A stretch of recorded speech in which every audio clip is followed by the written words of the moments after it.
can't keep up with your style. I can't keep up with your style. California oil spill. Images released of cracked pipeline. Cargo ship denies role in disaster. The company that owns a massive cargo ship that had drawn scrutiny in the offshore pipeline rupture that fouled miles of beaches and sensitive wetlands says its ship was not involved in the environmental calamity and has been cleared by investigators for any involvement. Authorities say a ship's anchor may have dragged and ripped the pipeline, which spewed up to 144,000 gallons of oil last week into the Pacific Ocean about 5 miles from shore. The Rotterdam Express, a German-flagged ship nearly 1,000 feet long, was anchored a few miles out at sea last week while awaiting access to one of the area's crowded ports. The ship, owned by Hapag-Lloyd, later sailed to Oakland, California, where the Coast Guard boarded it Wednesday.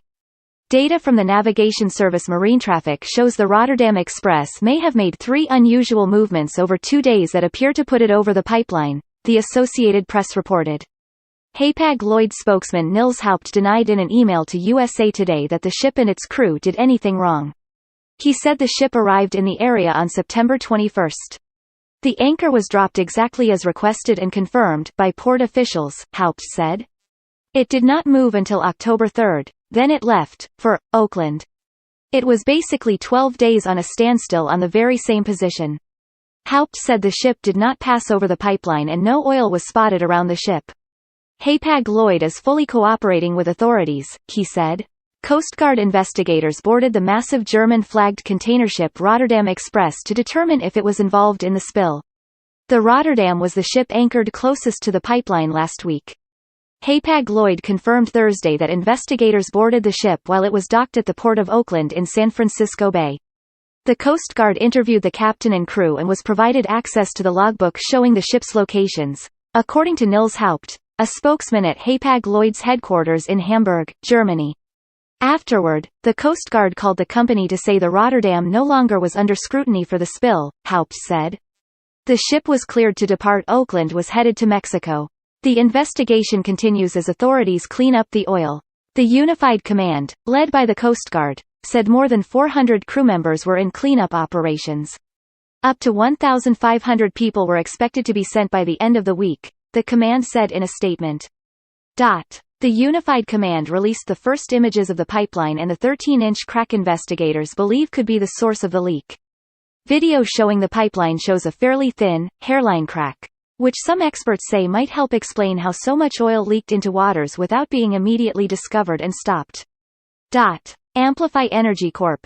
CEO Martin Wilshire, the head of the parent company who owns the pipeline and oil faculties, has insisted the company wasn't aware of the oil spill or issues with the pipeline until a sheen on the water was detected at 8:09 a.m. Saturday, even though federal regulators say the company's own systems signaled a possible failure in the pipeline when a low-pressure alarm went off at 2:30 a.m. The first emergency call came in Friday at 6:13 p.m., after a ship had noticed a sheen in the water, according to a federal report on the California Governor's Office of Emergency Services Spill Report website. Officials at the National Oceanic and Atmospheric Administration separately notified the Federal Response Center twice that night of a possible oil spill less than 5 miles off Huntington Beach, according to updates on the California Emergency Services website. The Coast Guard has said it did not investigate the initial reports of the oil spill for nearly 12 hours because it didn't have enough corroborating evidence and was hindered by darkness and a lack of technology. My experience suggests this would be a darned hard leak to remotely determine quickly, Kuprovich said. An opening of this type, on a 17-mile-long, 27-kilometer, underwater pipe is very hard to spot by remote indications. These crack-type releases are lower rate and can go for quite a while. When pipes experience a catastrophic failure, the breach typically is much bigger, what's referred to in the industry as a fish mouth rupture because it gapes wide like the mouth of a fish, he said. The type of crack seen in the Coast Guard video is big enough to allow some oil to escape to potentially trigger the low-pressure alarm, Kuprovich said. But because the pipeline was operating under relatively low pressure, the control room operator may have simply dismissed the alarm because the pressure was not very high to begin, he said. Ramanan Krishnamurthy, a petroleum engineering professor at the University of Houston, said the pipeline might have leaked for days before being discovered. If you have a massive crack or massive hole, you get a huge pressure drop and therefore you know you have a massive leak, he said. When you have a hairline crack like that, perhaps this could have been going on for 2, 3, 4 days. The fact that the San Pedro Bay line was still encased in concrete in the video is another indication that oil was likely leaking at a low rate. A major breach on a highly pressurized line would blow the concrete off, Kuprovich said. Because the line is encased in concrete, a means of keeping it weighted down on the seafloor, the Coast Guard video doesn't reveal the condition of the half-inch thick steel pipe underneath. Once federal safety investigators cut out the damaged section of pipe and remove it, they will be able to conduct a closer examination, looking for signs of corrosion, metal fatigue or other anomalies that would have made it more susceptible to failure. That examination should also reveal if the crack grew larger over time, Kuprovich said.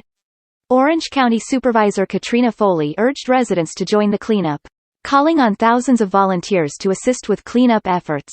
Once conditions are deemed safe, Foley tweeted, "Please sign up to volunteer so we can get our beaches cleaned up."